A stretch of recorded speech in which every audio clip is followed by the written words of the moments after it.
Përshëndetje për të gjithë, faleminderit për pritjen tuaj për një kohë të gjatë dhe për durimin. Siç e dini, sot kishim një takim të përbashkët me kryetarët e të gjitha partive parlamentare të përfaqësuara në kuvend përpos njërës. Gjatë këtij takimi, i cili është ftuar në përputhje me obligimin tim kushtetues që t'i konsultoj partitë parlamentare, diskutuam për një sër çështjes. Kryesorja natyrisht ishte obligimi në bazë të nenit 95.4 e Kushtetutës që këto konsultime të ndodhin para caktimit të mandatarit tjetër, dhe diskutuam në rrjedhë të kësaj, në qoftë se dikush nga partitë politike që ishin të ulara rreth asaj tavoline e kanë shumicën e nevojshme për të krijuar qeveri apo jo. Besoj i keni dëgjuar përfaqësuesit e partive politike rreth qëndrimeve të tyre. Ata disa kishin qëndrime që nuk mund të krijojnë shumicë, kishte edhe qëndrime që dëshirojnë të takohemi sërish për të parë mundësinë e propozimit të një mandatari të ri. Megjithatë, ju e dini që sipas Kushtetutës, institucioni presidencës i ka 10 ditë deri në marrjen e vendimit në qoftë se mandatohet mandatari i dytë apo jo. Ky afat ka dhënë deri me datën 5 nëntor. Deri me atë datë, unë do të komunikoj sërish me kryetarët e partive. Jo domosdoshmërisht do të mbaj takime individuale me secilin, sepse ka disa që mendojnë që tashmë është ezauruar çdo mundësi, por megjithatë do të jem në komunikim me ta.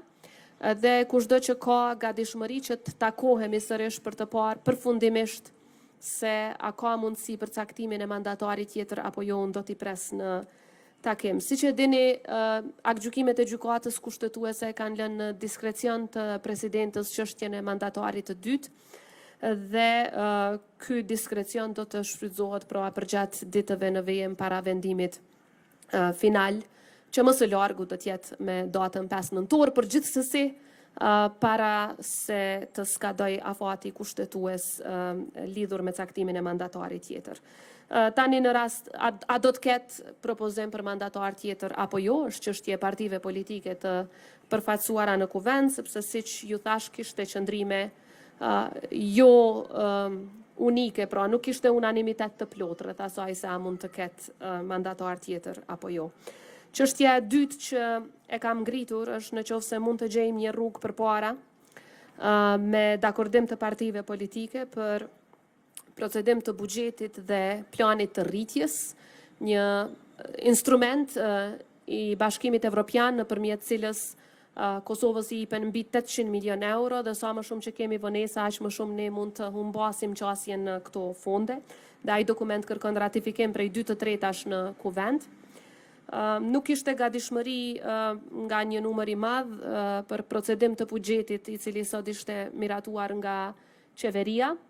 Megjithatë, unë propozova që të shiqoj mundësi tjera kushtetuese dhe një prej tyre është që të miratohet zgjatja buxhetore, pra që nuk është buxhet i ri, por është zgjatje e buxhetit të vjetër në mënyrë që spaku deri me 31 mars 2026 qytetarët tanë mos të përballen me një situatë ku nuk kanë paga dhe nuk kanë mirëqenie.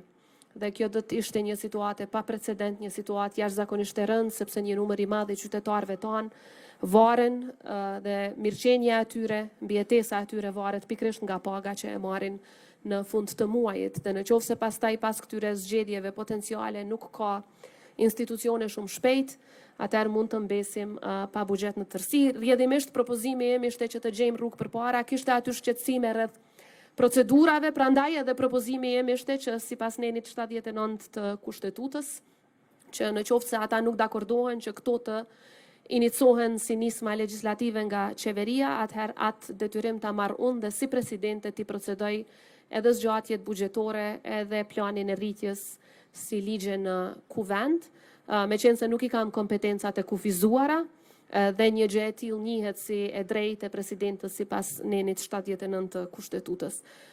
Kjo çështje nga disa u shqyrtua, do të jem në kontakt me partitë politike në ditët në vijim për të parë nëse ekziston një mundësi e tillë që të procedojmë sipas kësaj metode në mënyrë që të parandalojmë një krizë e cila është e mundshme.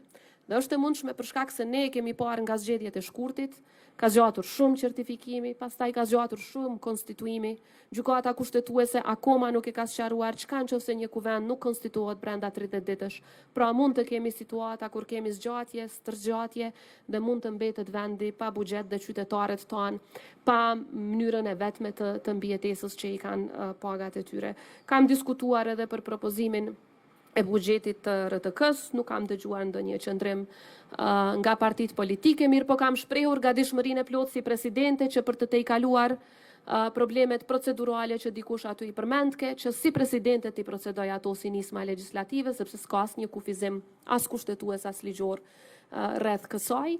Dhe pastaj aty duhet të gjendet edhe mundësi që të krijohen komisionet parlamentare. Për mua ato shqetësimet se kush e udhëheq një komision sot dhe kush e udhëheq nesër janë totalisht të paarsyeshme, sepse edhe ashtu nuk ju bjen shumë gjatë, mund t'ju bijë një javë a dy, dhe nuk ka asnjë arsye se kush i udhëheq komisionet, përderisa kjo shfrytëzohet si një mundësi fleksibile që të kalohen në seancë parlamentare edhe vendimet për zgjatje buxhetore dhe vendimi për planin e rritjes eventualisht edhe vendimi për RTK. Natyrisht ka edhe shumë vendime të tjera në interes qytetarëve, por shpresa ishte që mund të ketë reflektim nga partitë që këto t'i zgjidhim si probleme dhe pastaj me njëherë të procedohet me zgjedhje në rast se nuk ka mandatar të dytë. Po e them në rast se, për shkak se kryetari i lëvizjes vetëvendosje, njëkohësisht kryeministër në detyrë, ka kërkuar që të më takoj edhe një herë para se të skadoj afati 10 ditor, që është për caktim të mandatarit të dytë, dhe pas konsultimeve që i ka brenda partisë politike që e përfaqëson, do të vi me propozim apo jo është çështje e tyre, mirë po ne kemi detyrim kushtetues që t'i respektojmë ato afate. Pastaj nëse ka propozim për mandatar të ri, atëherë hyn në shprehje dispozita të reja kushtetuese dhe afate të reja, por megjithatë nëse nuk ka qeveri, dihen edhe ato pastaj janë 30 deri 40 ditë për mbajtjen e zgjedhjeve. Pra pak a shumë këto kanë qenë disa prej temave, është fat i keq për Kosovën dhe gjithë qytetarët që nuk kemi arritur, konkretisht partitë politike të përfaqësuara në kuvend nuk kanë arritur që të konsolidojnë, konstituojnë gjitha institucionet përfshi edhe qeverinë, dhe ka kaluar një kohë e gjatë, e humbur, dhe bashkë me kohën kemi humbur edhe shumë mundësi për vendin tonë, kështu që si presidente do të angazhohem që të respektohet kushtetuta në përpikmëri, por një gjë që është shumë e rëndësishme ta dini është aktgjykimet e gjykatës kushtetuese thonë që presidentja duhet të bëjë çmos që të evitojë zgjedhjet. Pra ky është detyrimi i presidentës. Partitë politike i kanë qëndrimet e tyre, dikush dëshiron sot, dikush nesër, dikush pas nesër të shkojnë zgjedhje, por detyrimi i presidentës është tjetër. Detyrimi i presidentës është që të bëjë çmos që të evitohen zgjedhjet. Ta detyrim duhet ta kryej në përputhje të plotë me kushtetutën, prandaj do t'ju lutim për durim edhe për shumë pak ditë derisa të sqarohen të gjitha rrethanat rreth caktimit të mandatarit të dytë. Urdhroni. Do t'i marrim pyetjet tuaja, vetëm ju lutem me ran. Përshëndetje presidente, Idal Gola nga A2 CNN. Shpesh edhe ju jeni në përfundim të mandatit, muajit të fundit dhe mandati i presidentit ka fillu të përmendet edhe si mundësi për zgjedhjet e tjera të jashtëzakonshme. A ka pas diskutime për postin e presidentit në takim dhe a keni ju pretendime për një tjetër mandat në këtë post? Kjo çështje është ngritur nga disa prej pjesëmarrësve për të paralajmëruar një situatë me të cilën edhe mund të ballafaqohemi si vend. Pra ta zëm ka zgjedhje në dhjetor, pastaj merr disa muaj kohë derisa t'i kemi institucionet, edhe kuvendin edhe qeverinë e zgjedhur, dhe pastaj sapo ta kemi potencialisht një qeveri, menjëherë në mungesë të një kuorumi prej 2/3, menjëherë vendi detyrohet të shkojë në zgjedhje të reja, siç parashihet me kushtetutë për shkak dështimit të zgjedhjes së presidentit. Një situatë e tillë u përmend, pak a shumë për me paralajmëruar që mund të kemi 2 palë zgjedhje në 3-4 muajt në vijim, që është një situatë e rëndë, jo vetëm për KQZ-n si institucion që do të sfidohet me këto situata, por edhe si një situatë ku qytetarët Fatkeqësisht për një periudhë të gjatë i bie që mos t'i kenë institucionet e veta me kompetenca të plota kushtetuese. U diskutua edhe mundësia që të kemi zgjedhje të drejtë për drejtë të institucionit të presidentit nga populli, mundësi që unë e përkrah plotësisht dhe kam përkrahur që nga viti 2010 e tutje. Sidomos ju e dini ka qenë një periudhë kur i patëm përgatita mandamentet kushtetuese, të cilat pikrisht këtë mundësi e patëm para pra zgjedhje e drejtë për drejtë e presidentës dhe pastaj evitohen zgjedhjet nacionale. Sepse nuk ka asnjë kuptim që spaku nuk ka kuptim funksional, po flas, që për shkak të dështimit të zgjedhjes së presidentës të shkohet pastaj edhe në zgjedhje për parlament edhe në zgjedhje për qeveri, dhe atë për një parlament e për një qeveri që me siguri me mezi do të konstituohet, si që pam nga kjo praktik. Pra ishte një mundësi, unë pash një vullnet goxhat madh nga një numër i madh i partive politike, që të shkohet me zgjedhje drejt për drejt nga populli, që si që tash është një instrument që unë e kam përkrahur për gjatë gjithë karrierës sime politike, mendoj që është mënyra më e mirë, sepse zëri i popullit është ai që nuk gabon kurrë. Dhe do t'ishte mirë, po si që e deni kërkohet ndryshimi kushtetues për diçka të tillë dhe kërkohet shumicë dyfisht. Është sfiduese, por jo e pamundur. Për pretendime flasim pak ma vonë, njëherë ti kemi këto institucione tjera. Leonita Bajrami, Top Channel.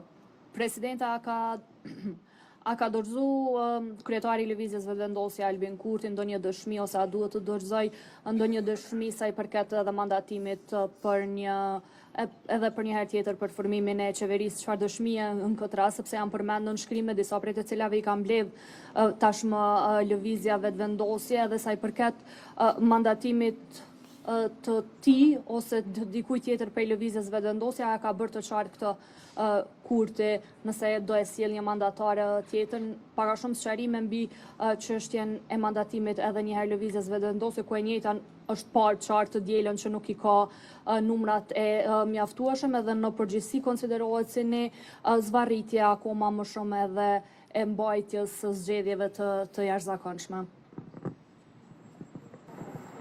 Tani aty në takim nuk u sqarua domosdoshmërisht nëse do të vinë me propozim apo jo, mirë po përmend si mundësi e cila përfundimisht do të sqarohet në fillim të javës së ardhshme, në takimin që do ta mbajmë. Të jemi të qartë me kushtetut lejohet që pra nuk ka ndonjë kufizim rreth asaj se cila parti mund të propozoj mandatarin e dytë. Sa i përket mandatarit të parë, është e qartë që i takon vetëm partisë së parë që ka dalë para në zgjedhje. Sa i përket mandatarit të dytë, mundet edhe i fundit me ardhë me propozim, përderisa ka argumente se ka gjasa për të krijuar shumicë. Tani lidhur me atë se cilat janë kriteret, ato nuk janë të përcaktuara në kushtetut. Ato janë lënë në diskrecion të presidentës. Por, në rastin konkret, por edhe për secilin president paraprak, obligimi i gjykatës kushtetuese është që presidentja duhet të bëjë çmos për të evituar zgjedhjet. Dhe mu do të më duhet ta dëshmoj që unë kam bërë çmos për të evituar zgjedhjet. Kushtetuta në 95 parashe mandatarin e parë, parashe mandatarin e dytë, e lejon diskrecion presidentës të vendosë kujt do t'ja jap mandatin e dytë, thuhet natyrisht edhe në kushtetutë dhe në aktgjykimet e gjykatës kushtetuese që fjala është për mandatar tjetër. Ky është citim i këtyre dokumenteve. Mirë po, unë nuk mund të paragjykoj se me çfarë propozimi do të vijë Lëvizja Vetëvendosje dhe a do të vijë me propozim apo jo, sepse sot thjesht u kërkua kohë për një takim tjetër të radhës, i cili gjithsesi është brenda fateve kushtetuese, sepse për këtë konsultim ne kemi kohë deri me 5 nëntor, pra nuk jemi jashtë afateve, por jemi brenda realizimit të obligimit kushtetues për të bërë çmos për eliminimin e zgjedhjeve si mundësi.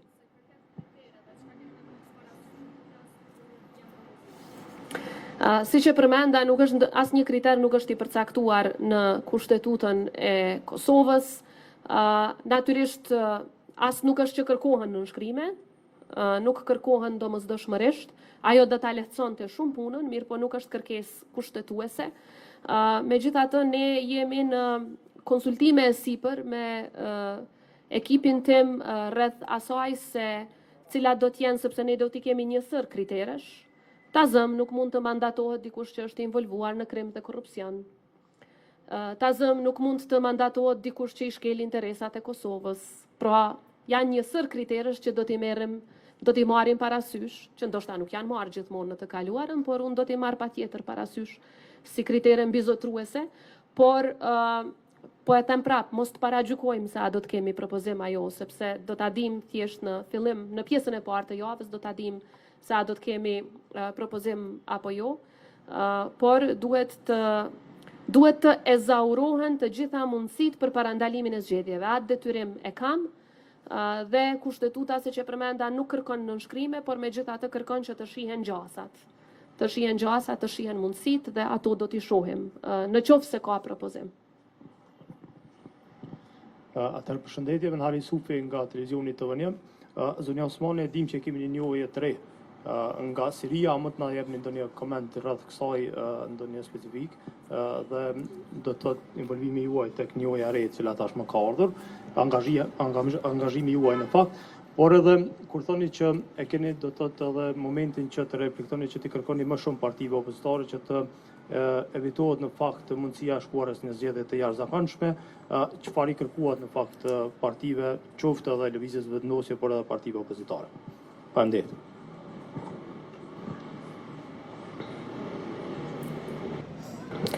Sa i përket njohjes nga Siria, dua t'i uroj edhe një herë gjithë qytetarët e Republikës së Kosovës. Natyrisht që Kosova meriton secilën njohje të pavarësisë së saj, sepse pavarësia e Kosovës është në përputhje të plotë jo vetëm me vullnetin e popullit tonë dhe pas një sakrifice shekullore ndër brezash, por është njëkohësisht edhe në përputhje të plotë me të drejtën ndërkombëtare, siç është konfirmuar nga Gjykata Ndërkombëtare e Drejtësisë para shumë vitesh.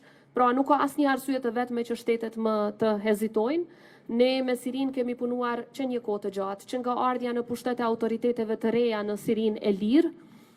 Unë kam rënë në kontakt me një herë, pas disa ditësh, me ndihmën e shtetit turk, kam rënë në kontakt me autoritetet e reja dhe me leadershipin e ri të Siris. Pra që nga ajo periudhë, kabineti im ka qenë në kontakt me kabinetin e presidentit të Siris, me ministrin e punëve të jashtme dhe pastaj takimin e parë, siç e dini e kemi pas në prill të këtij viti, para rreth 6 muajsh parafërsisht, dhe ka qenë një takim i shkëlqyeshëm, ku kemi diskutuar jo vetëm për vuajtjet e njëjta që i kemi kaluar, por njëkohësisht se si mund ta mbështesim si shtete njëra tjetrën në fuqizimin ndërkombëtar, shumë procese të tjera. Ne edhe pas atij takimi në prill, thuajse në baza ditore kemi qenë në kontakt, ekipi im ka qenë në kontakt me ekipin e Siris, dhe momenti i njohjes u përmbyll me takimin trepalësh në Arabinë Saudite dhe me mbështetjen, siç e përmenda, të vazhdueshme të Turqisë dhe me leadershipin e lartësisë të tij mbretërore, princit kurorës së Arabisë Saudite, i cili e mori përsipër që të na bëj bashk dhe që akti i njohjes të kryhet pikërisht aty. Mendoj që është një akt me rëndësi historike për shumë arsye që i përmenda, por që do të ketë jehon pozitive dhe në shumë shtete të tjera. Ju siguroj që jo vetëm tani, por përgjatë gjithë mandatit, puna jonë dhe angazhimi ynë për arritjen e njohjeve të reja ka qenë e çdoditshme. Pra jo vetëm çdo javë, por çdo ditë kemi punuar, por nganjëherë frytet e punës nuk shihen menjëherë. Dhe jam shumë optimiste që do të kemi edhe shumë lajme të mira në vazhdim, por nuk është në interes të Kosovës që ne të dalim me emra të shteteve.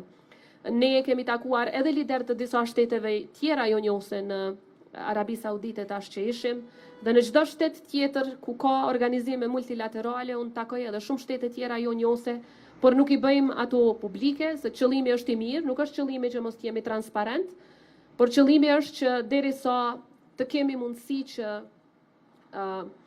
të kemi një lajm pozitiv rreth njohjes, që mos t'ua hapim rrugën armiqve të Kosovës që të krijojnë bllokada, sepse siç e dini, Serbia me aleatët e saj janë jashtëzakonisht agresiv kundër Kosovës dhe sovranitetit të saj.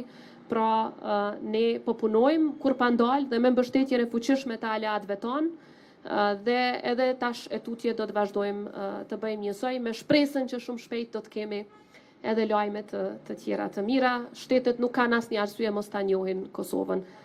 Te pyetja juaj e dytë, çfarë ju kemi kërkuar? Unë ju kam kërkuar shumicë. ajo duhet të kërkohet sipas kushtetutës. Mirë po sot nuk ishte askush i gatshëm që të garantoj shumicën, megjithatë jemi ende brenda afatit kushtetues për të pritur një gjë të tillë deri me datën 5 nëntor. Me 5 nëntor pastaj e dim më qartë se a do të kemi mandatar të dytë apo jo. E dyta që ju kam kërkuar ishte buxhet për qytetarët e Kosovës, qoftë për 3 mujorin e parë, planin e rritjes mbi 800 milion euro për qytetarët e Kosovës, jo për partitë, shkojnë për qytetarët tanë. Dhe e treta edhe te i kalimi i krizës që e ka RTK-ja, mirë po do na duhet të punojmë ende me shpresën që spaku për ndonjërin prej këtyre mund të gjejmë zgjidhje përpara. E kemi edhe pyetjen e fundit. Kisha lut vetëm me mikrofon, kush e merr mikrofonin? Vetëm. Po, ju kisha lutë që rregullat e shtëpisë ti respektoni, po. Qëndresa Velagoshi prej Klan Kosovës. Atëherë me qenë se ka interpretime të ndryshme rreth çështjes nëse Kurti mund të jetë mandatar edhe një herë sërish të rimandatohet nga ju, është e qartë për ju se si duhet të bëhet nëse ju vije Kurti sërish si mandatar brenda këtij afati që i ha dhënë. Po ashtu në rast se ripërsëritën zgjedhjet siç ju është thënë sot në takim për shkak që pas përfundimit të mandatit tuaj në këtë rast, a do të merrni ju pjesë në zgjedhje, pra do të jeni pjesë e garës zgjedhore pasi t'ju përfundoi mandati juve, si dhe a do të ketë sërish takim nëse s'ka mandatar për të caktuar data e zgjedhjeve në datën 5? Sa i përket pjesës së parë, unë nuk e di kush i ka ato paqartësi. A është deklaruar dikush që nuk ka qartësi rreth mandatarit tjetër? Ka interpretime të ndryshme. Po ju them shumë sinqerisht, nuk i kam pa. Ka interpretime të ndryshme, po thot burimi. Okej. Nuk i kam dëgju. Jo, sa për sqarim, unë ju besoj grave ma shumë, kështu që me qenë se thatë jo, mirë, po nuk i kisha dëgju, prandaj edhe ju pyeta. Nuk i kisha dëgju ato interpretime të ndryshme, nuk e di nga ku vinë. Po ju tregoj që aktgjykimi i gjykatës kushtetuese, një kemi në vitin 2014, një në vitin 2020 dhe një pastaj në vitin 2021. Janë 3 aktgjykime gjykatës kushtetuese që merren me këto tema. Dhe aty thuhet duhet ta caktoj mandatarin tjetër. Pra ashtu shkruan. Ato aktgjykime nuk i kam shkruan. I ka shkruar gjykata kushtetuese, gjykata kushtetuese.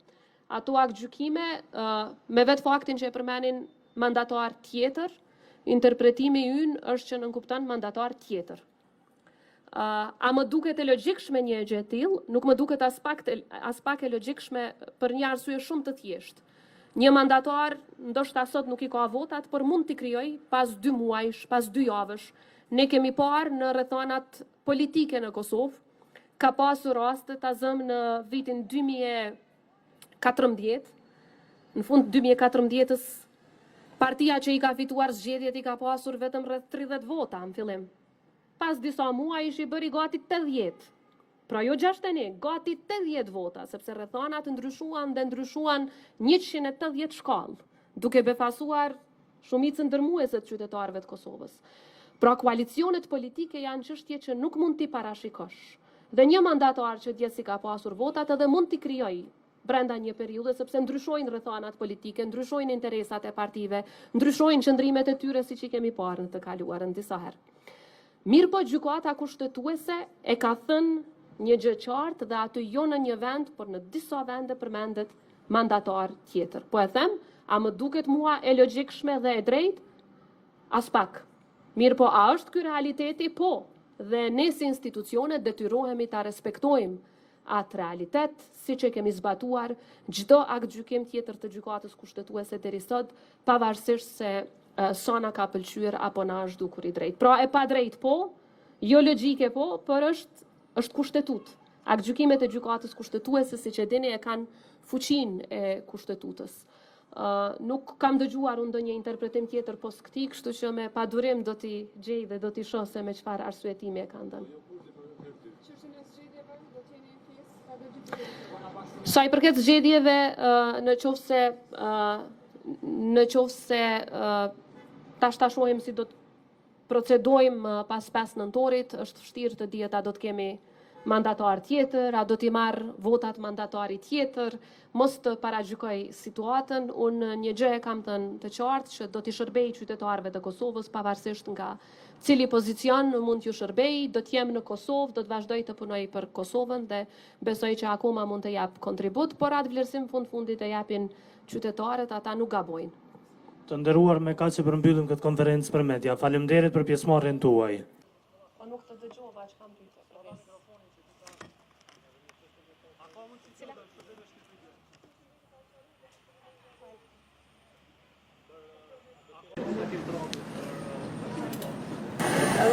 Takim të radhës për caktimin e datës zgjedhjeve, unë i pyeta partitë politike a dëshirojnë ta kenë edhe një takim, kishte disponim të ndryshëm, megjithatë unë do t'i kontaktoj secilin prej tyre, nëse dëshirojnë me u taku edhe për datë zgjedhjeve mirë, nëse dëshirojnë atër 14 shkurtin e 2021 se pa ta caktu shpejt, po edhe ka qenë pandemi, ka qenë pak më vështirë me organizu takime të tilla sikur ky. Sot, kështu që i kam konsultu nëpërmjet telefonit gjithë secilin edhe pastaj kemi shku në zgjedhje. Kësaj radhe e shohim, nëse ata e shohin nevojshme, unë i mbledh prap dhe i diskutojmë datat, edhe pse e dini është 30 deri 40 ditë aty, eventualisht mundet me qenë vetëm një diel ose maksimum 2 të diela, nuk është që ka ndonjë as dëm as ndonjë favor të madh. S'paku unë që e shoh që i bëhet kujt do qoftë. Për momentin jam e fokusuar për të gjetur këto pak ditë që kanë mbetur, në qoftë se nuk ka mandatar të suksesshëm të ri.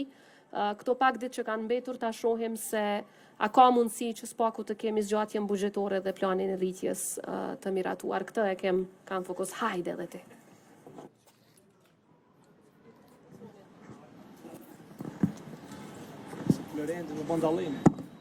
Përshëndetje, faleminderit për mundësinë. Balan Rashidi Kasar prej Vox Kosova. Presidenti po më intereson me ditë si keni parë veprimet e fundit të deputetit Albin Kurti, i cili po sillet si me qenë kryeministër, edhe ka marrë vendime edhe kundër vendimeve të gjykatës kushtetuese, edhe kundër aktgjykimit fundit të gjykatës supreme. Sot është marrë edhe një vendim për ngritje të pagave, të pensioneve, shtesave për fëmijë. A keni biseduar, ta mendoni që do duhet respektohej spaku ligjit ose aktgjykimet e gjykatës e fundit ka qenë i gjykatës supreme, që ka thënë që asnjë vendim nuk është i plotfuqishëm, derisa deputetët që janë ministra votojnë për kryeministrin nëse merr një vendim. Çfarë do të thotë ai? Faleminderit për mundësinë. Për aq sa e kam pa unë, nuk ka pas vendime të ndara, por mund ta kem gabim, por ka pas një vendim të qeverisë së Kosovës për propozim të buxhetit. Tani kushtetuta e Kosovës ndër kompetencat kryesore që ja parasheh qeverisë është propozimi i buxhetit. E dyta, edhe ligji për menaxhimin e financave publike, por edhe ligjet tjera në fuqi janë veshin këtë drejt qeverisë. Për dallim prej, siç e përmenda, zgjatjet buxhetore që mund t'i inicojmë edhe ne të tjerët, pra mund t'i inicojnë edhe deputetët, mund ta inicoj edhe unë si presidente.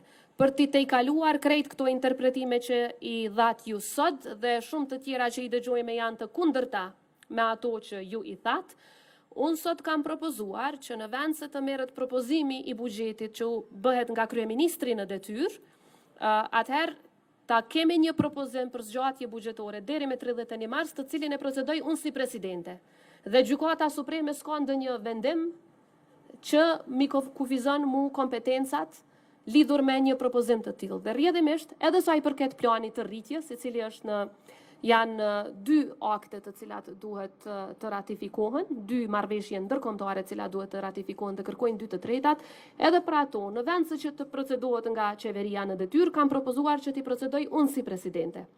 Dhe aty nuk ka asnjë kufizim të vetëm. Dhe askush më nuk ka pastaj hapësirë ta ngrit temën a ka të drejtë, as ka të drejtë. A e ka shkel ligjin, a e ka shkel kushtetutën, sepse nuk shkelet asgjë. Neni 79 i kushtetutës, ligji për nismat legjislative, komentari e të tjera na japin këtë drejtë. Edhe deputetët, 6 deputet dhe mund të përzgjedhen siç e përmenda sot, deputet që nuk janë edhe ministra në detyrë, pra 6 deputet i nënshkruajnë këto propozime, pra ka mundësi që të tejkalohen këto interpretime të ndryshme dhe të ecet përpara me vendime që janë vetëm në interes të qytetarëve. Unë nuk shoh që nga vendime të tilla të këtij kuvendi, që menzi u konstitua, do të përfitonte ndonjë parti në veçanti. Mirë po, në qoftë se nuk tejkalohet kjo situatë, edhe pse ekziston proceduralisht mundësia, atëherë shpresoj shumë që mos të ndodh, por mendoj që përfundimisht do të kemi dëmtim të interesave të gjithë qytetarëve nëse nuk arrim të kemi zgjatjet buxhetore dhe disa prej vendimeve të rëndësishme.